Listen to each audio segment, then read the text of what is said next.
is the sentinel of the vast coastlines and island territories of our nation?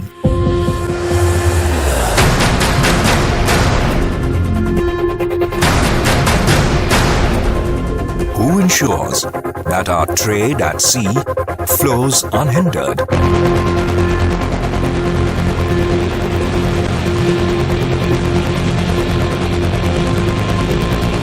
Who secures the seas so that our lives throb and succeed on land?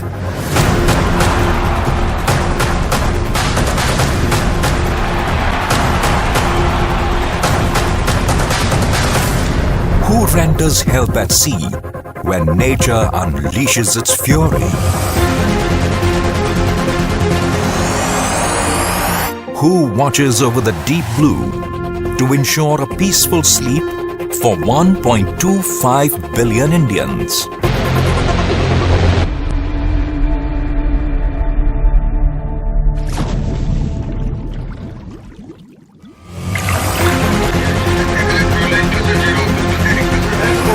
A force that is hard to perform, equipped to dominate, inspired to hold sway by might and unparalleled courage. A force that is defined by the ethos of duty, honor, courage.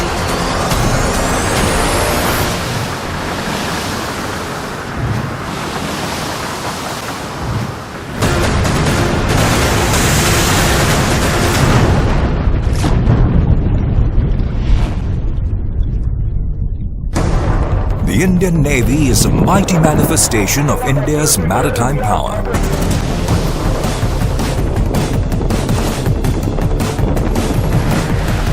It takes on the evolving, multi-dimensional battle environment of today's naval warfare in both offensive and defensive operations.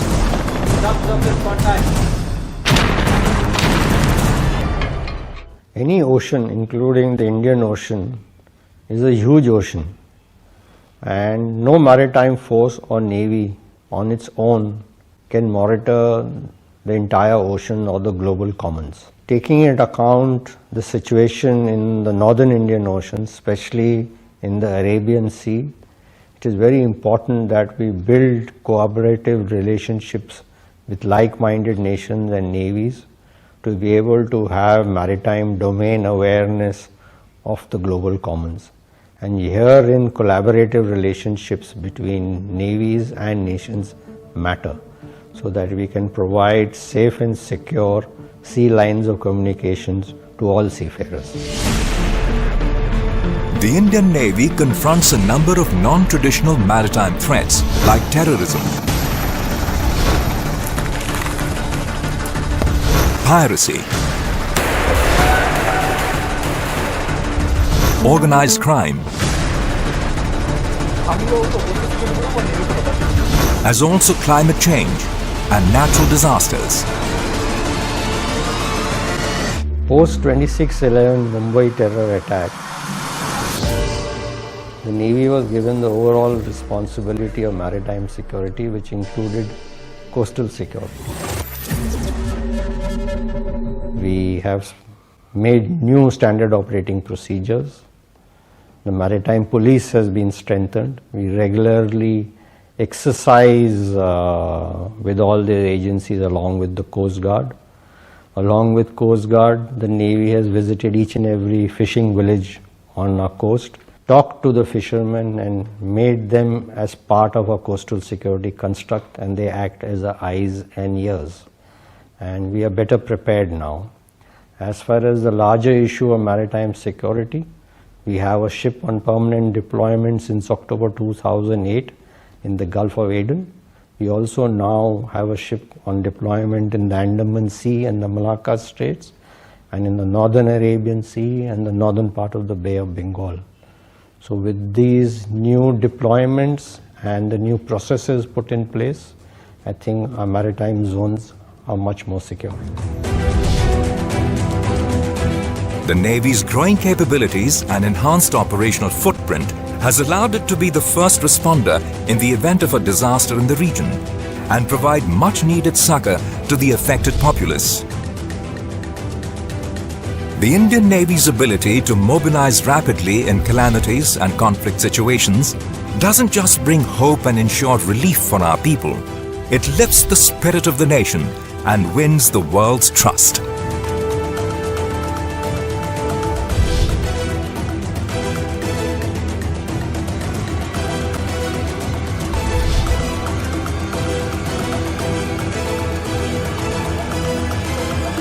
We've changed our deployment philosophy to mission-based deployments, where our maritime areas of interest are being kept under constant surveillance by deployment of ships, aircrafts and submarines. And we have also looked at a refit to operational cycle and the transition from refit to operation cycle, so that we have overall greater degree of combat readiness and availability of forces to meet our mandate in the maritime environment. With the rapidly evolving nature of threats, the Indian Navy is constantly updating its combat abilities to transform into a modern, agile, mobile and technology-driven force.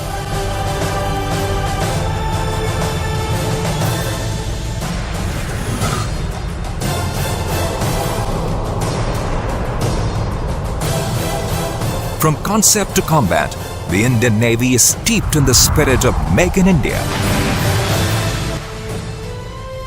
It has indigenously developed aircraft carrier, high-tech submarines, anti-submarine warfare corvette, water jet fast attack crafts, and the nation's first indigenous floating dock. My predecessors way back in the early 60s took a decision to be a builder's navy and not a buyer's navy. We started off with a small team of naval architects, and now it has gone into a full-fledged naval design bureau manned by naval officers. Till date, over 200 ships have been built in India, and currently 34 ships and submarines are building or on order, all on Indian shipyards. So the Make in India initiative by the Navy is nothing new. It's been started decades ago, and we are following it through. And now the indigenous content on individual ships have also gone up. And the recently commissioned ASW corvette INS Kiltan has over 90% indigenous content on board the ship. The entire steel required for ship and submarine construction is now made within India, and other equipment and weapons and sensors are now also being made in India under the Make in India initiative. India's maritime forces are prepared for range and mobility to fulfill their responsibilities in the extended security horizon beyond their own shores.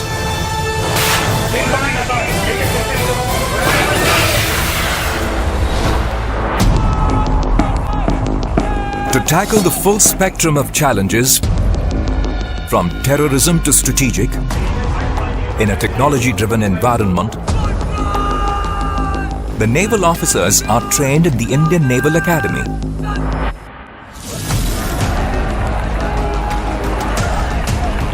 The cradle of naval leadership, located on a roughly 10 square kilometer site, the Indian Naval Academy is the largest naval academy in Asia. Mandated to provide our nation with future leadership of the Indian Navy, this prestigious academy has state-of-the-art facilities to groom the Navy's future leaders. Today, the academy accepts up to 1,200 cadets for officer training each year. The INA aims to develop its trainees mentally, physically, and morally. It also establishes bridges of friendship across the ocean by training personnel from friendly foreign countries.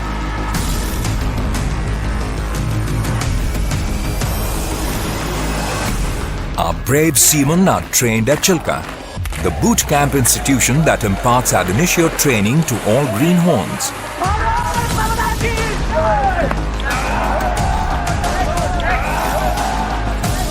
imbibing in them the high ideals of loyalty, valor, and patriotism.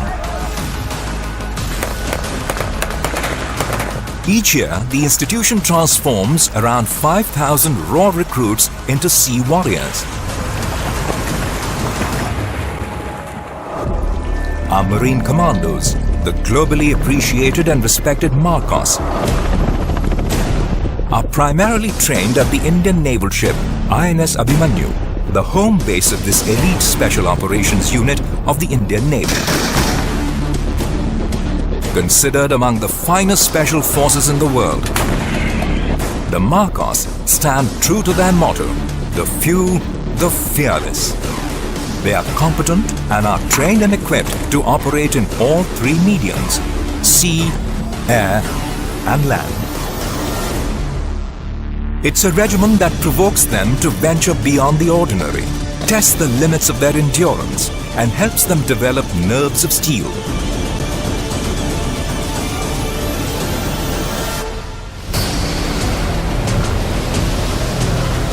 A tireless vanguard of India's foreign policy objectives. The Navy reaches out to forge partnerships with some of the best maritime powers of the world. Naval exercises like the trilateral Malabar exercise between the Indian Navy, the US Navy, and the Japanese Maritime Self-Defense Force aim at achieving deeper military ties and critical maritime partnerships between global nations. The most recent 21st edition of the exercise involved the participation of around 16 warships, 2 submarines, and scores of fighter jets, surveillance aircrafts, and helicopters from all 3 countries. The Indian Navy joins forces with friendly nations from around the world to celebrate their moments of glory.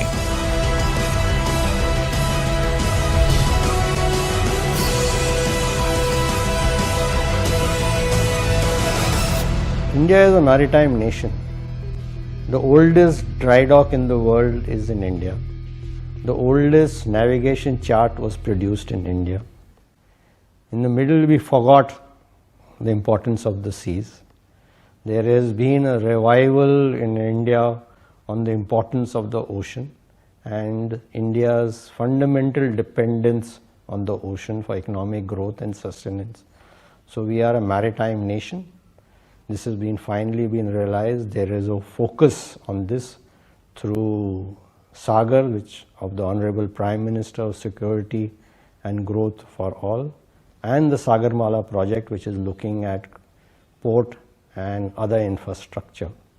So there has been a positive shift towards the maritime domain, and I'm sure this initiative will continue, and we will ensure that the global commons and India's dependence on the ocean will be protected. In relishing adventure, seeking thrills and reaching for victory, the Indian Navy leads the way.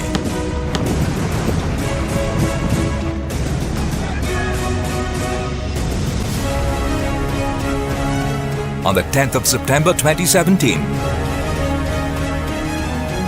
6 brave hearts from the Indian Navy set sail to create history. They will be battling rough seas on board INS Tarani, an Indian-built sailboat. These brave women are proud to be attempting something that most navies of the world would not even contemplate: circumnavigate the globe in a sailboat. The expedition includes stopovers at Australia, New Zealand, the Falklands, and South Africa, a Herculean task fearlessly carried out by our seafaring women. The Indian Navy Mount Everest Expedition 2017 was themed Sagar Tal se Sagar Matha. The expedition embodied the vision of the Indian Navy through its efforts to soar from the depths of the ocean to the highest peak of the world. Battling bad weather and harsh winds, through sheer grit and commitment, they summited Mount Everest and planted the ceremonial ice axe on the top of the world.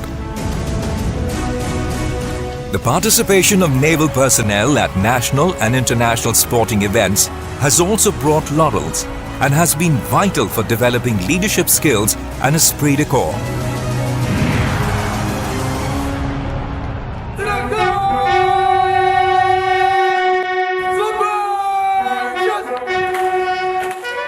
The immortal sacrifices of our gallant seamen become legends in naval chronicles, and their families are honored with grief-laden pride. स्वयं से पहले सेवा का उत्कृष्ट उदाहरण प्रस्तुत कर दिखाया।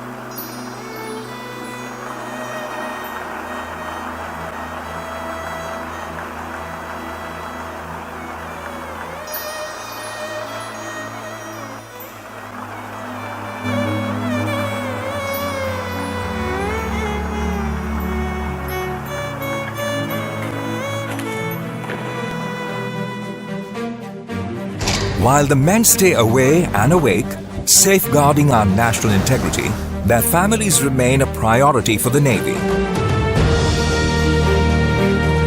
NAVA, or the Navy Wives Welfare Association, provides the much-needed support to families when the men are toiling away at sea. Led by passion and commitment from the highest levels, the association today supplements the efforts of the Indian Navy in areas of community welfare and development all across the nation.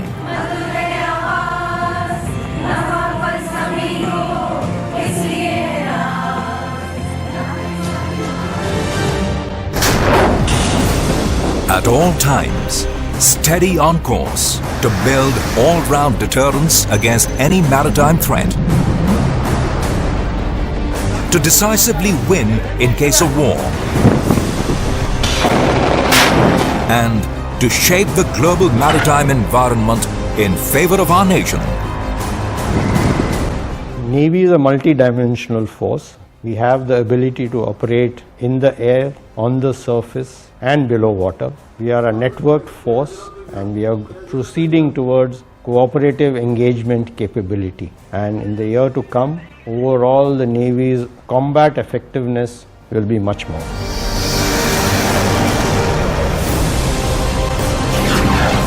Tech savvy, trained, the Indian Navy, assertive, alert, and awake for India.